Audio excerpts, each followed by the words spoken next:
তালাতলায় দাসের ঘরের মতো ভেঙে পড়ল নির্মীয়মান গোডাউনের ছাদ। আর সেই বিপর্যয়ে যেভাবে উদ্ধার কাজ চলছে, একেবারে যুদ্ধকালীন তৎপরতায় চলছে উদ্ধার কাজ। এখনো পর্যন্ত যে 21 জনকে উদ্ধার করে নিয়ে যাওয়া হয়েছিল, তার মধ্যে 4 জনের মৃত্যু হয়েছে এবং ভেতরে অন্তত 12 থেকে 15 জন আটকে থাকার সম্ভাবনা রয়েছে। মুখ্যমন্ত্রী আজকে নিজে সেখানে পৌঁছে যান এবং এরপরে মুখ্যমন্ত্রী সে কথা জানিয়েছেন, যারা আটকে রয়েছে তাদের যাতে দ্রুততার সঙ্গে উদ্ধার করা যায় তারই চেষ্টা চালিয়ে যাচ্ছে সেনা, বিপর্যয় মোকাবিলা বাহিনী এবং দমকল। আমাদের প্রতিনিধিরা একেবারে সরাসরি ঘটনাস্থল থেকে আমাদের সঙ্গে রয়েছেন এবং আহতরা যাদেরকে এসএসকেএমে নিয়ে যাওয়া হয়েছে এবং চিকিৎসা চলছে সেখান থেকে আমাদের সঙ্গে রয়েছেন আমাদের প্রতিনিধি অনির্বাণ বিশ্বাস এবং পার্থপ্রতিম ঘোষ। তারা রয়েছেন আমাদের সঙ্গে, দুজনের কাছেই আসবো। তবে তার আগে শুরুতেই আপনাদের দেখাবো আজকে ঠিক বেলা 12টা 7 নাগাদ যে ভয়াবহ বিপর্যয় ঘটে যায়। একেবারে নির্মীয়মান গোডাউনের ছাদ হুড়মুড়িয়ে ভেঙে পড়ে। ঠিক কি ঘটেছিল বিস্তারিত দেখাবো। মিন্টু ভাই, মিন্টু ভাই, আপনার পরিচিত ছিল? মিন্টু ভাই, মিন্টু ভাই, আরে মিন্টু ভাই, মিন্টু ভাই, রাজেশ, মিন্টু ভাই, মিন্টু ভাই, কে কোথায় রয়েছে তার পরিচয় ওদেরকে একবারে খুঁজছেন। ভাই আপনি কি এখানে কাজ করছিলেন? এখন বাইরে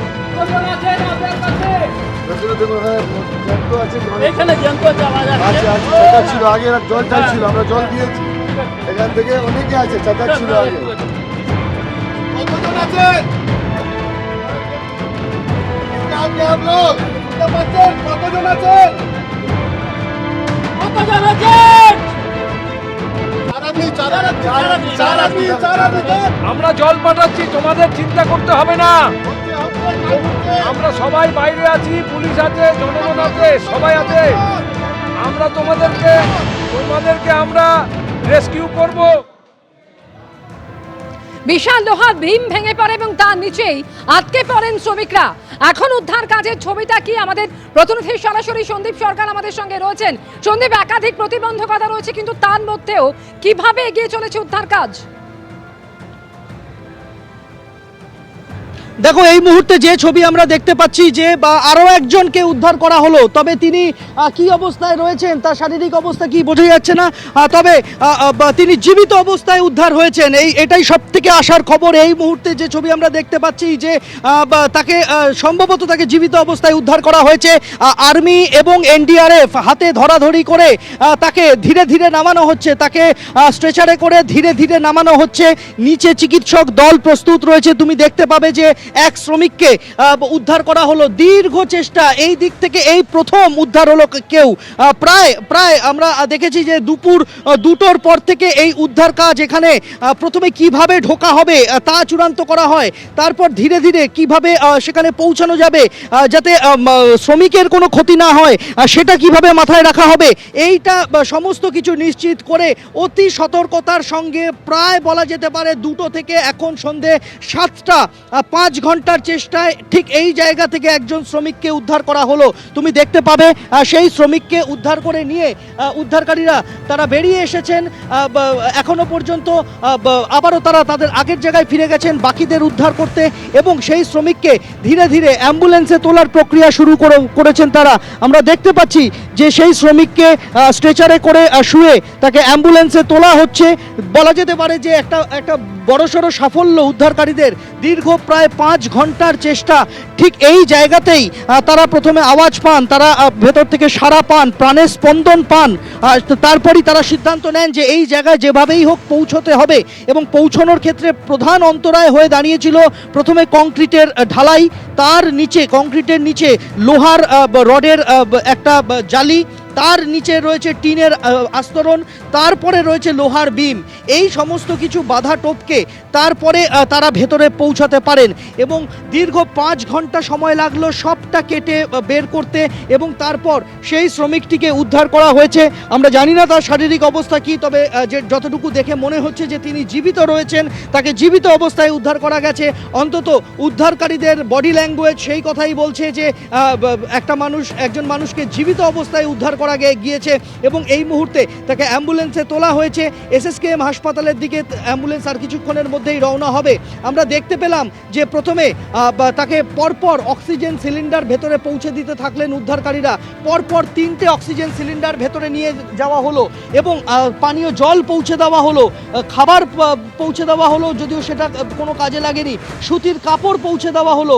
এই সমস্ত কিছু করে এই মুহূর্তে দীর্ঘ প্রায় 5 ঘন্টার চেষ্টায় সেই ব্যক্তিকে জীবিত উদ্ধার করা হলো এবং তুমি দেখতে পাবে যে সেই ব্যক্তিকে জীবিত উদ্ধার করার পর অ্যাম্বুলেন্স ধীরে ধীরে এসএসকেএম হাসপাতালের দিকে রওনা হচ্ছে। এখান থেকে এই চত্বর থেকে অ্যাম্বুলেন্স বের হচ্ছে। এখনো পর্যন্ত এসএসকেএম হাসপাতালে 22 জনকে নিয়ে যাওয়া হয়েছে, তার মধ্যে 4 জন মৃত, 18 জন জীবিত রয়েছেন। তার সাথে নবতম সংযোজন হলো আরও একজনকে উদ্ধার করা গেল, অর্থাৎ এই নিয়ে 23 জনকে উদ্ধার করা হয়েছে। সেই 23 জনের মধ্যে এখনো পর্যন্ত 4 জনের মৃত্যুর খবর নিশ্চিত করা হয়েছে হাসপাতালের তরফে, কিন্তু বাকিরা চিকিৎসাধীন রয়েছেন। উদ্ধারকারী দলের বড়সড় সাফল্য বলা যেতে পারে।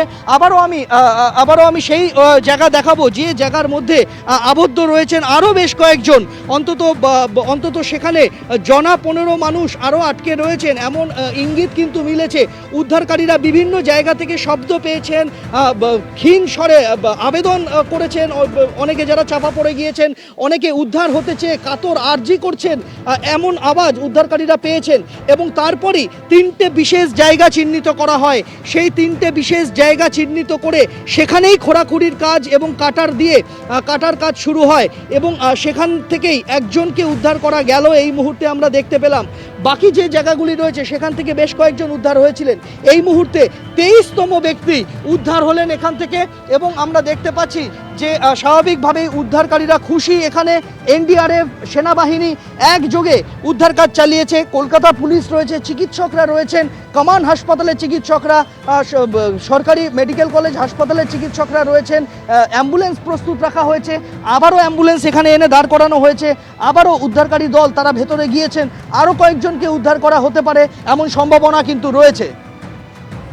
একেবারে ছবি আমরা সরাসরি দেখতে পাচ্ছি, একজন শ্রমিককে জীবিত অবস্থায় উদ্ধার করা হয়েছে এবং স্ট্রেচারে করে তাকে নিয়ে গিয়ে অ্যাম্বুলেন্সে তোলা হলো। প্রাথমিক যে চিকিৎসা, সেই চিকিৎসা দেওয়া হচ্ছে, তার কারণ সেখানে চিকিৎসকদের টিম প্রস্তুত রয়েছে এবং এরপর সেখান থেকে ওই শ্রমিককে উদ্ধার করে নিয়ে যাওয়া হবে এসএসকেএম হাসপাতালে। এর আগেও এখনো পর্যন্ত এই নিয়ে মোট 23 জনকে উদ্ধার করা হয়েছে, যদিও 4 জনের মৃত্যু হয়েছে। বাকি যাদেরকে উদ্ধার করা সম্ভব হয়েছে তাদের চিকিৎসা চলছে এসএসকেএমে। এবিপি আনন্দ, এগিয়ে থাকে, এগিয়ে রাখে।